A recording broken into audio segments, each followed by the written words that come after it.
Assalamualaikum warahmatullahi wabarakatuh.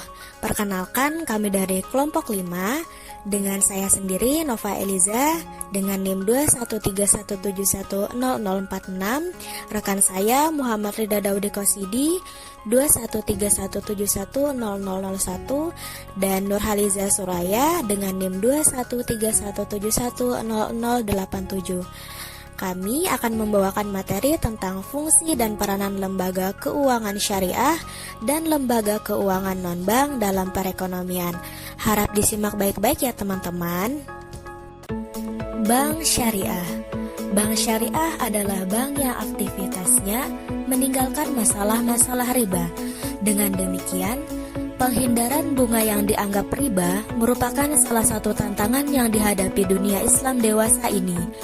Suatu hal yang menggembirakan bahwa belakangan ini, para ekonom muslim telah mencurahkan perhatian besar guna menemukan cara untuk menggantikan sistem bunga dalam transaksi perbankan dan keuangan yang lebih sesuai dengan etika Islam. Upaya ini dilakukan dalam membangun model teori ekonomi yang bebas bunga dan pengujiannya terhadap pertumbuhan ekonomi, alokasi, dan distribusi pendapatan. Menurut Undang-Undang Nomor 21 Tahun 2008 menjelaskan yang dimaksud dengan bank syariah, yakni perbankan syariah adalah segala sesuatu yang menyangkut tentang bank syariah atau unit usaha syariah, mencakup kelembagaan, kegiatan usaha, serta cara dan proses dalam melaksanakan kegiatan usahanya.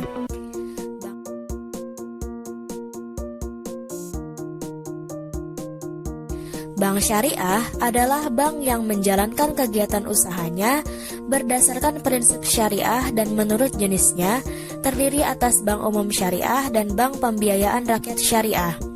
Bank umum syariah adalah bank syariah yang di dalam kegiatannya memberikan jasa dalam lalu lintas pembayaran. Dan yang terakhir, bank pembiayaan rakyat syariah adalah bank syariah dalam kegiatannya tidak memberikan jasa dalam lalu lintas pembayaran. Lembaga keuangan non-bank.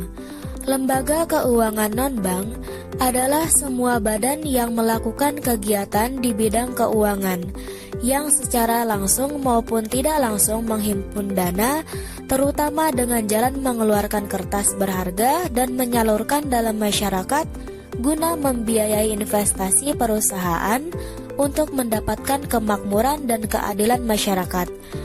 Lembaga keuangan non-bank ini berkembang sejak tahun 1972 dengan tujuan untuk mendorong perkembangan pasar modal serta membantu permodalan perusahaan-perusahaan ekonomi lemah. Adapun jenis-jenis lembaga keuangan non-bank yakni 1. Pasar modal. Pasar modal secara umum merupakan suatu tempat bertemunya para penjual dan pembeli untuk melakukan transaksi dalam rangka memperoleh modal. Penjual dalam pasar modal disebut sebagai emiten, sedangkan pembeli dalam pasar modal disebut sebagai investor. Adapun instrumen dalam pasar modal yaitu saham atau stocks, yaitu surat berharga yang bersifat kepemilikan, artinya pemilik saham merupakan pemilik perusahaan. Dan yang kedua yaitu obligasi atau bonds, yaitu surat berharga utang, artinya perusahaan yang mengeluarkan obligasi hanya mengakui mempunyai utang kepada si pemegang obligasi sebesar obligasi yang dimilikinya. Yang kedua, pegadaian. Pegadaian adalah kegiatan menjaminkan barang-barang berharga kepada pihak tertentu guna memperoleh sejumlah uang dan barang yang diaminkan akan ditebus kembali sesuai dengan perjanjian antara nasabah dan lembaga gadai. Yang ketiga, sewa guna atau leasing. Sewa guna atau leasing secara umum adalah perjanjian antara lessor dengan lese, di mana pihak lessor menyediakan barang dengan hak penggunaan oleh lese dengan imbalan pembayaran sewa jangka waktu tertentu. Sedangkan menurut keputusan Menteri Keuangan Nomor 1169 KMK 01-1991 adalah kegiatan pembiayaan dalam bentuk penyediaan barang modal, baik secara sewa guna usaha dengan hak opsi atau finance lease, maupun sewa guna tanpa hak opsi atau operating lease, untuk digunakan oleh lessee selama jangka waktu tertentu. Yang keempat, ada koperasi simpan pinjam. Koperasi merupakan suatu kumpulan dari orang-orang yang mempunyai tujuan atau kepentingan bersama. Kelompok orang dalam koperasi yang menjadi anggota koperasi yang didirikannya. Yang kelima, ada asuransi. Asuransi adalah perjanjian antara dua pihak atau lebih, dengan mana pihak penanggung mengikatkan diri kepada pihak tertanggung dengan menerima premi asuransi untuk memberikan pergantian kepada tertanggung karena kerugian, kerusakan, dan sebagainya yang timbul dari suatu peristiwa yang tidak pasti, atau untuk memberikan suatu pembayaran yang didasarkan atas dasar meninggal atau hidupnya seseorang yang dipertanggungkan. Fungsi perbankan syariah dalam menunjang perekonomian di Indonesia. Peran dalam perekonomian. Setelah menyimak unsur-unsur dan pengertian bank syariah, akan timbul pertanyaan apa perannya dalam perekonomian nasional. Sebelumnya, sudah banyak perbankan yang dapat melaksanakan tugas dengan baik. Bank-bank konvensional telah menjadi mitra masyarakat dan pemerintah selama sekian puluh tahun beroperasi. Lalu, mengapa perlu didirikan banyak bank syariah? Untuk memahamkan dan menjawab pertanyaan tersebut, silahkan mengikuti pemaparan selanjutnya. 1. Pelaksana kegiatan sosial. Peran penting ini tidak diperankan bank konvensional. Perbedaan prakteknya terletak pada intensitas. Bank konvensional memang mungkin melakukan kegiatan sosial, namun tidak secara periodik. Sementara itu, keberadaan unsur-unsur yang dilarang oleh syariah yang mungkin ikut terendapkan dalam proses perbankan akan dikumpulkan dan pada periode tertentu akan disumbangkan untuk kegiatan sosial jasa keuangan. Perbedaan bank konvensional dengan syariah yang terletak pada asas dan sistem tidak menghalangi peran bank syariah untuk menjadi penyedia jasa keuangan dan lalu lintas pembayaran sebagaimana wajarnya perbankan. Yang ketiga, kesejahteraan dan keadilan ekonomi. Laba yang diambil oleh lembaga keuangan konvensional banyak yang mendiskreditkan pihak dengan ekonomi lemah. Contoh kecilnya, seorang berpendapatan rendah menabung dan bertransaksi di lembaga keuangan konvensional. Dia akan harus rela uang tabungannya yang kecil dipotong untuk jasa ini itu yang kemungkinan tidak dikenakan oleh bank syariah karena memang tidak sesuai dengan syariah. Yang keempat, ada promosi halal. Adanya perbankan syariah akan mendorong tumbuhnya pengusaha syariah mulai tingkat mikro hingga makro.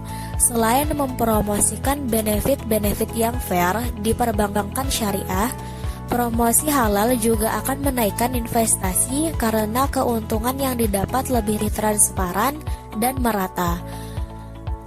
Yang kelima, pemacu usaha ekonomi.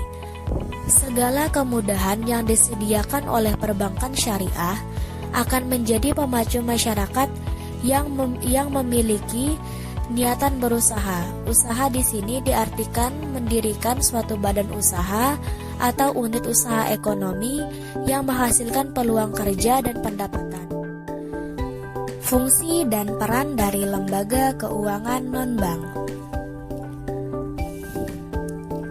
Tentu teman-teman sekalian bertanya-tanya, jika sudah ada lembaga perbankan yang sudah legal, lalu mengapa harus ada lembaga keuangan non-bank? Jawaban mendasar dari pertanyaan ini adalah bahwa kini banyak orang mempertimbangkan untuk menggunakan LKNB ketika ingin mendapatkan pinjaman bisnis kecil, pribadi, atau bisnis. Artinya, Fungsi dari keberadaan LKNB ini adalah dikhususkan untuk pengusaha yang tidak mampu meminjam dana di bank-bank yang notabene syarat dan jumlahnya besar. Adapun beberapa peran lembaga keuangan non-bank yang paling tampak antara lain. Yang pertama, mengurangi penimbunan dana dengan menyatukan pemberi pinjaman atau penabung dan peminjam. LKNB mengurangi penimbun uang tunai oleh orang-orang di bawah kasur, seperti yang biasa dikatakan umumnya orang. Yang kedua, membantu sektor rumah tangga. Sektor rumah tangga bergantung pada LKNB untuk memanfaatkan kelebihan dana mereka dan juga untuk memberikan pinjaman kredit konsumen, pinjaman hipotek, dan lain-lain. Membantu usaha kecil. LKNB juga membantu sektor bisnis non-keuangan dengan membiayainya melalui pinjaman hipotek. Yang keempat, membantu pemerintah daerah. Membantu pemerintah lokal umumnya dengan membeli obligasi. Yang kelima, membantu pemerintah pusat. Dengan membantu pemerintah daerah, artinya peran lembaga keuangan non-bank tersebut juga otomatis membantu pemerintah pusat. Yang keenam, memberi keuntungan kepada pemberi pinjaman dan LKNB. Ketika penabung menyimpan uangnya di LKNB, mereka mendapatkan bunga. Ketika LKNB memberi pinjaman kepada peminjam terakhir, mereka memperoleh keuntungan. Selanjutnya, menyediakan likuiditas. LKNB menyediakan likuiditas ketika mereka mengkonversi aset menjadi uang tunai dengan mudah dan cepat tanpa kehilangan nilai dalam hal uang. Selanjutnya, membantu menurunkan suku bunga. Persaingan di antara LKNB menyebabkan penurunan suku bunga. LKNB lebih suka menyimpannya dalam bentuk tunai.